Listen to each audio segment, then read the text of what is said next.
Yes, beautiful people, we are back. Your boy Osema, DJ Sava 2 British Nerds was off YouTube and social the last let's say a week, because I had a very nasty flu or cold that really mashed me up. Anyways, yesterday was the Super Bowl, and of course Disney slash Marvel, and of course the reason I say Disney slash Marvel is because Disney owned Marvel gave us literally this.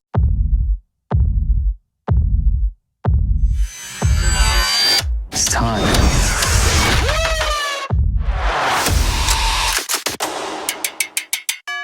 Wanda, welcome home. Vision residents.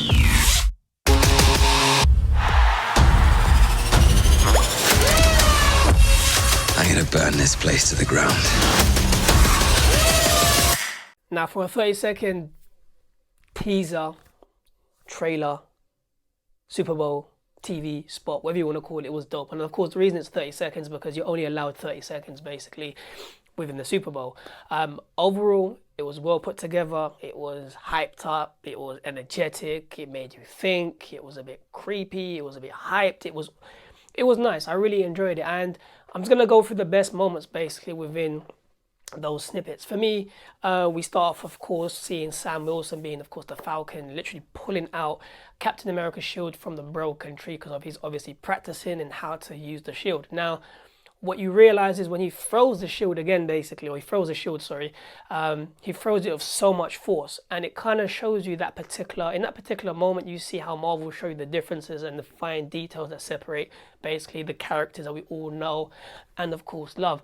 When we see Captain America throwing the shield, he throws it with so much force, but there isn't any force behind it, which is, he has a technique where the way he throws that shield, it glides, it hits all of the opponents, and it comes back to him and whoosh, goes where it's supposed to go back, and Cap basically goes on with the mission at hand. So you see Captain America, it kind of shows you from seeing the Falcon throwing the shield, how Captain America has a technique. And of course he has a technique because he's had the shield for, of course, 70 plus years, and obviously he has that super soldier serum embedded in him, which means obviously he has the strength behind it. But overall, he has the technique, style and talent that allows him to really harness the power of that shield and really work with it 100%. And of course he becomes one with the shield. When we see basically the Falcon doing it, he throws it with so much force, but you can tell he still has to practice, he has to learn that technique in basically how to harness and become one of the shield. So when he actually utilizes it against enemies, there ain't going to be a problem, which I think there will be in that particular show, being of course the Falcon and the Winter Soldier. Secondly, we move on to the WonderVision, and for me, from seeing those particular snippets of where you saw different phases in time and reality, I'm assuming, because they did confirm that Doctor Strange in the Multiverse of Madness is connected to the WonderVision. So I'm assuming potentially maybe this show is the show that actually brings forward pretty much aspects of the multiverse, or maybe basically it's connected with the movie in the sense of where in the show the Wanda and Vision are actually moving through different versions or different realities within the multiverse and actually meeting and seeing basically different versions of themselves, or they just actually somehow they're the same person, but they're moving basically into aspects of the multiverse, and they actually play that particular role with that particular energy and wherever they are, and actually don't remember where they actually came from. That could be it, who knows. Secondly, I'm really thinking that parts of the TV show, of course, WonderVision, could potentially be based on the Vision or the Visions. Now the Vision or the Visions, because I always get this mixed up with the title, is basically a comic book run that I own. I love it, where basically the Vision builds himself a family, and it starts off nice, cool and fun, and they go a bit rogue, crazy. There's murder. It becomes really, really crazy. Like, it becomes such a crazy family. They're all over the place, and people die, and it's traumatic, it's emotional, it's dark, it's subtle, it's creepy, and it has the same vibe as the WonderVision show. So the reason I thought it might be connected, because I thought you would see them in the house. It could be the house of the Visions, who knows. And what really got to me also from comparing it to the comic books is basically just the setting, the house, the energy.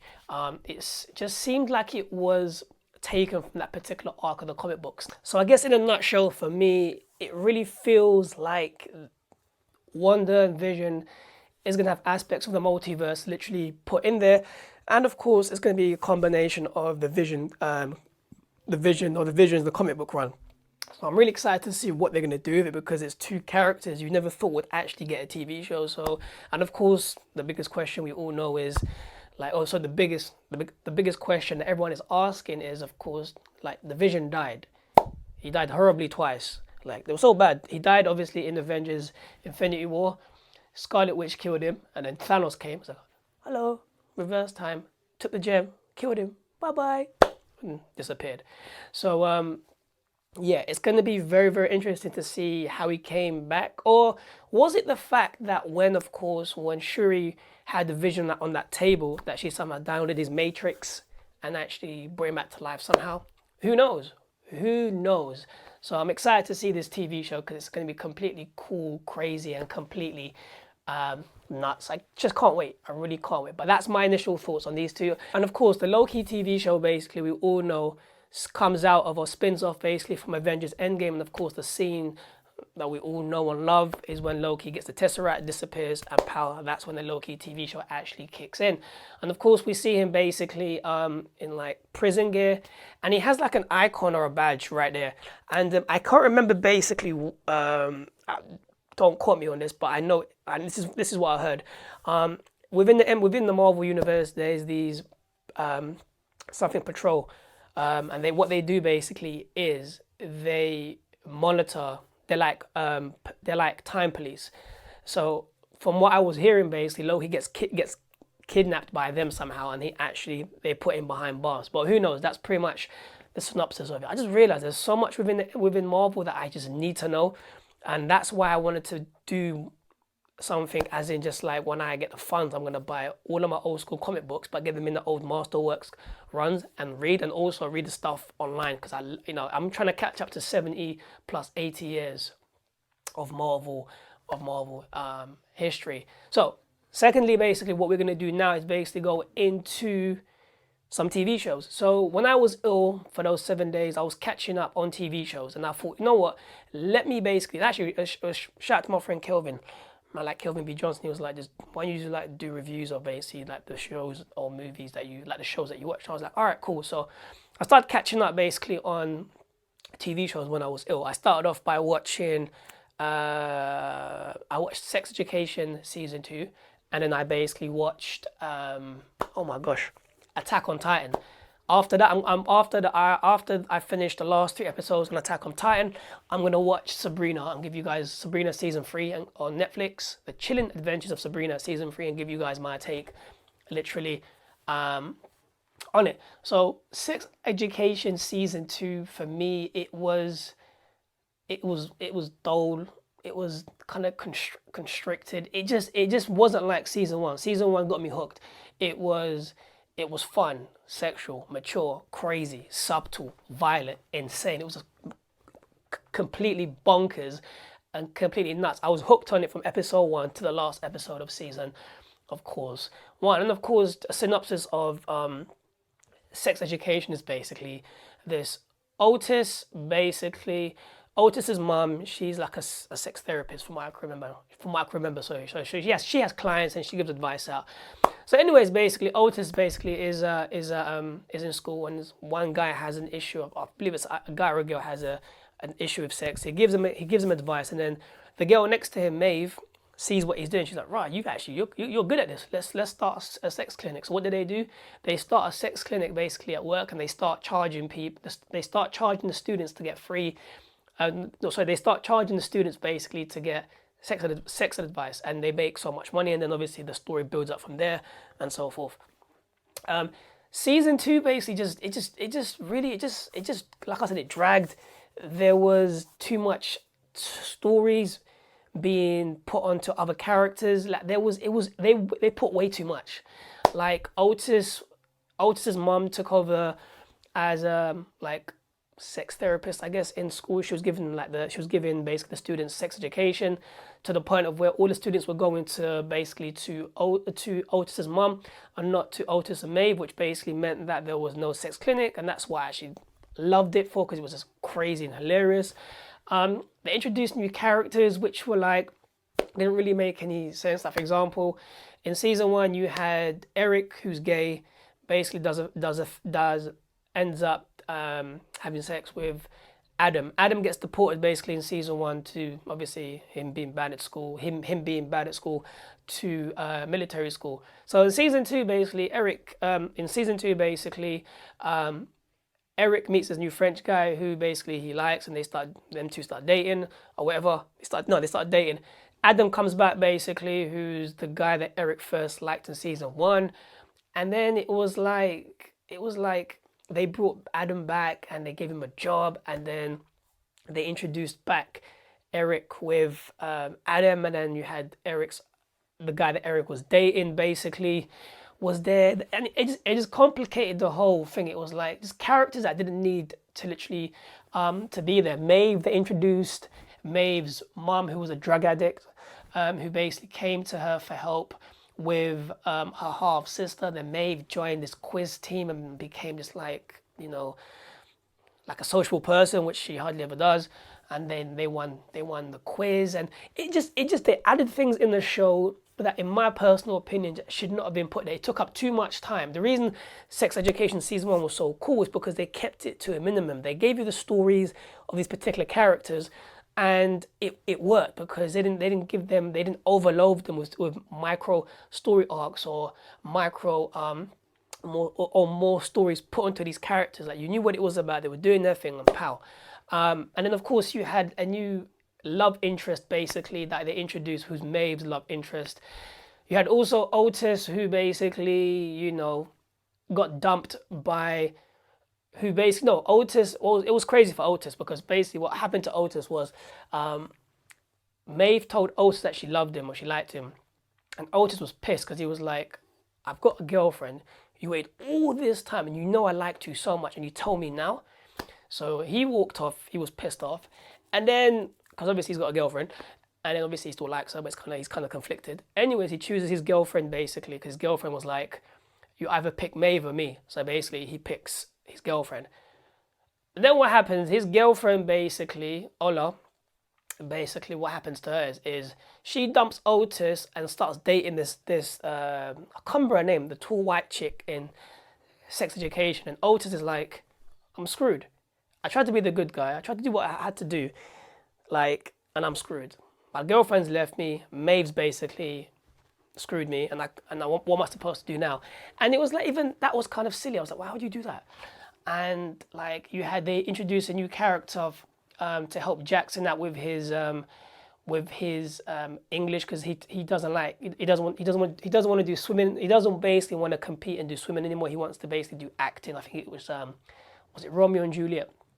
And it was like, it just changed the whole scenario of it at all. But then again, he wasn't really happy to do swimming when he basically was in season 1 because he didn't really like it. I give that to him. That was cool. Overall, I know you're probably thinking, what are you talking about? Because I haven't seen the show. Watch it. But there are my initial thoughts about the show. Overall, I enjoyed it. It was fun. I'm not saying the show was garbage, it was whack, it was crap, it was dread.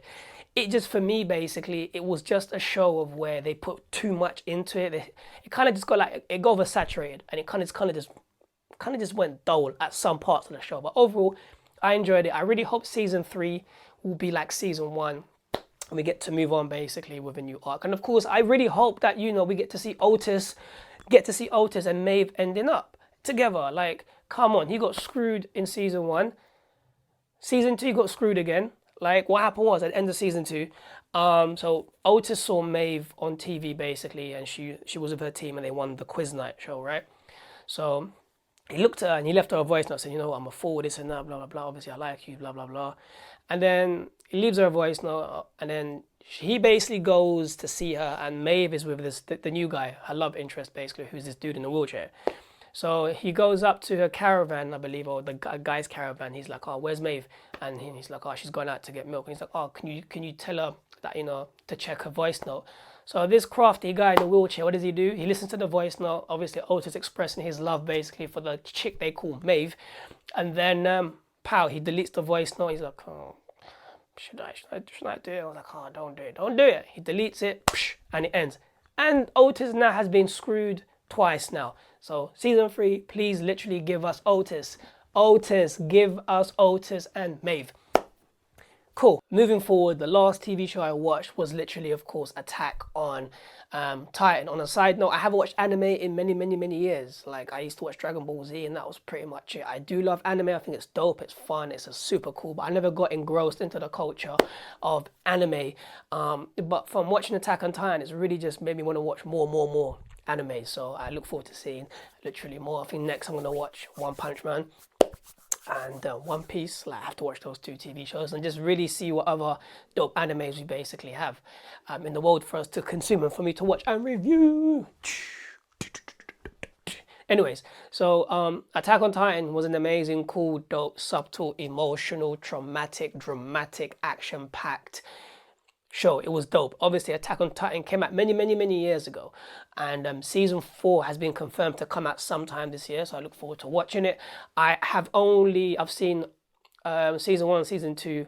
I'm on season 3. I have like 3-4 episodes to watch and I'm completely done basically of Attack on Titan. But overall, I loved it. I initially thought it was going to be just Titans eating people, but it's way more doper than that. Like, they really concentrate on the show on each of the characters. Each of the characters that you see and love in this TV show all have their own personal separate arcs that all meet up into one big storyline and actually make you see how all of these characters are connected with basically the Titans, and it was a well put together show. It really reminded me of basically of Sin City. So Sin City, we had basically different characters, right? And at the end of Sin City, basically all of the character stories met up into one big story, and it all made sense. It was amazing. It was such an emotional show. Like, Attack on Titan, it's emotional, it's dope. Like, one of my favorite characters in there, it has to be Captain Levi. Like, his skill, his agility, his concentration, his tone of voice, the way he commands people, his skill with a knife. Shout out to man like Kenny, who taught him the ways basically of using the knife.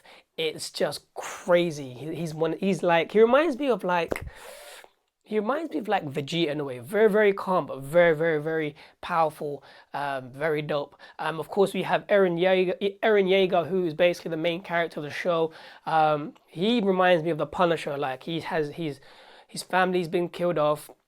He's trying to get revenge and make peace within himself and the world and help the world out from the Titans, but he's still dealing with so much trauma, so much hurt, so much emotional disbalance basically, and it's causing him basically just agitation, just like insanity. So he's trying to deal with that while becoming a good human and harnessing the power of the Titan. So I loved it when he first transformed into the Titan. It was sick.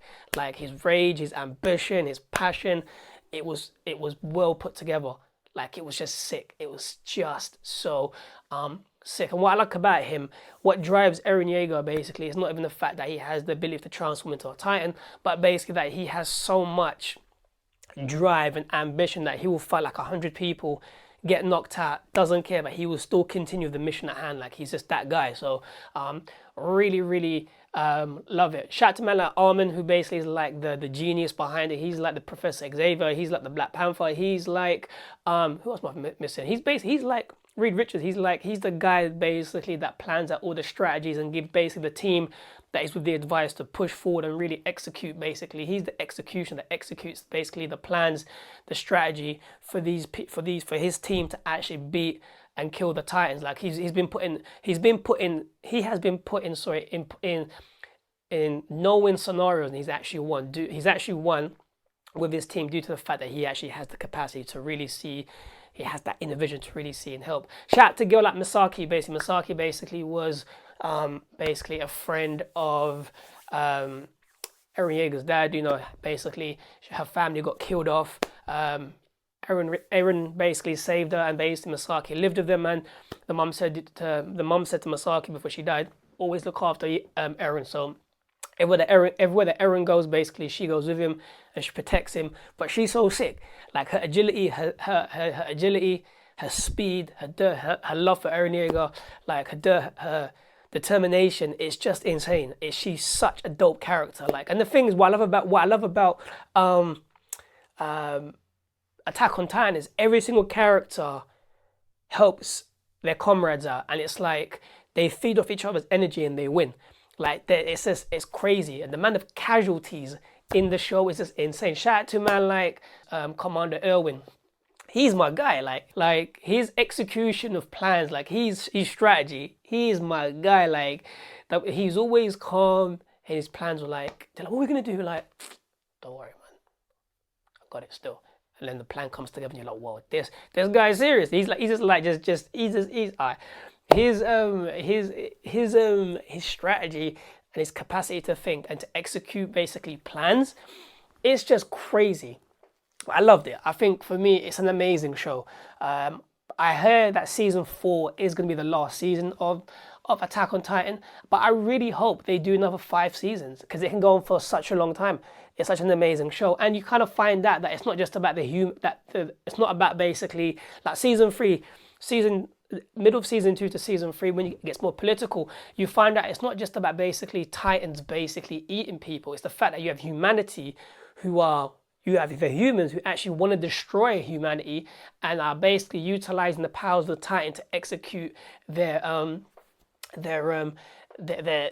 plans, man. Like, it's a really crazy show. Like the kind of like surprise they put in that you're like, whoa, man. Like you just don't know who's who, who's what, who's on your side, who isn't. It's like Stone Cold say, DTA, don't trust anyone. There was a point where I thought, oh man, Captain Levi, man, is he a traitor? Like, so it's an amazing show. It's subtle, it's dark, it's emotional, it's intense, and it's much more than about humans than Titans eating humans. It's such a well put together show. I love it. It's amazing. It's so sick, and I really hope we get to see more of them. But overall, I love all of the cast members, characters. I love all of the characters in the show. I think they all, in their own way, they've all played a big part within the show that really puts the grand scheme of things, you know, like just up there. It's just amazing. It's an amazing TV show. Historia, Krista, who is Historia, that I can't even go into that, but I'll be like another episode of another YouTube video. But yeah, her character went from like really nice to just like I'm about this life was amazing. Like Historia is, she's a G still. Love her. With that being said, people, hope everyone is well, and of course, literally doing well. There were my thoughts basically on the Super Bowl trailer, Super Bowl Disney trailer, thoughts on sex education, thoughts on Attack on Titan. I wanted to actually put this into one big episode. I was going to do it separately, but I thought, you know what, let me bang all of it in because I haven't been on YouTube for a very long time. So with that being said, people, question of the day: have you seen Sex Education season 2? Have you seen Attack on Titan season 1 to 3? What did you think of the Marvel Disney Plus Super Bowl trailer? Love to know your comments. As always, drop your comments down below. Let me know. Smash that YouTube subscribe button. Smash the YouTube bell button. And if you need me for anything and everything, of course, drop your comments down below. DM me, we can talk. I'll be back soon, today or tomorrow, with a brand new vlog. But we're definitely, throughout this whole week, we're going to be back every single day giving you guys videos from me. Catch you guys and girls in a bit. Peace.